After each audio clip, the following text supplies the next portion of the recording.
një ditë Aisha radhiyallahu anha ishte e vetmuar në shtëpi. Dhe erdhi një grua me 2 fëmijë në dorë për të kërkuar lëmoshë. Dhe Aisha nuk gjatë diç në shtëpinë e saj. Subhanallahu. Kishte shtëpi e dhënjes më tepër se sa shtëpi e konsumimit dhe shfrytëzimit. Andaj i pat 3 hurme dhe i dha të tërjet të kësaj gruaje. Dhe e gru një hurme i dha një rrezvajz dhe një hurme i dha një rrezvajz dhe mbet një hurme për ta. Dhe çfarë bëri? E ndajti këtë hurmën e tretë për gjysmë dhe ja dha gjysmën kësaj, gjysmën kësaj. Nuk mori për të asgjë. Do thotë i dha përparësi fëmijëve të saj atë. Tha Aisha u çudit, nga sa Aisha nuk kishte nën. Aisha nuk kishte fëmijë. Andaj u çudit nga kjo. Ja dha një tash se mori këtë për veti.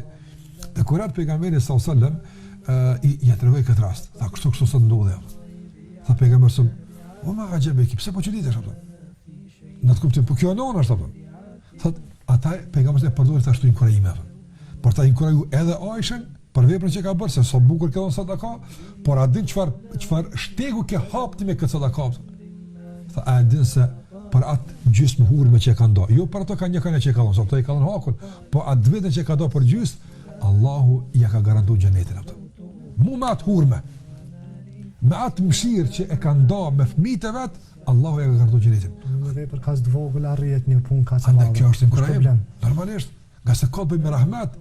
Kjo nuk e shikon Allahu hurmën.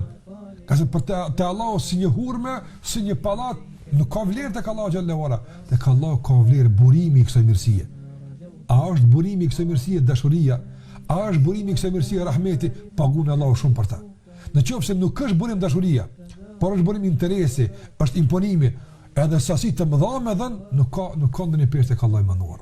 Andaj tek Allahu ka vlerë sakrifica, ka vlerë mëshira. Unë e shoh një njerëz që ka punë të keq, dhe atë që kam e jap nga mëshira, jo nga kalkulimi apo nga interesi. Dhe këtë e vlerëson Allahu xhallahu xhelalu. Dhe kësaj gruaje këtë ja vlerësoi Allahu te bareke ve teala. Dhe paramandash, nëse kësaj gruaje Allahu ja ka falë mëkatet dhe ja ka garantuar xhenetin me hurme të ndarë. E çfarë të mëmëna për atë që ishte burimi i kësaj ndarje, Aisha që i dha 3 zopa. A ne inkurajim ishte?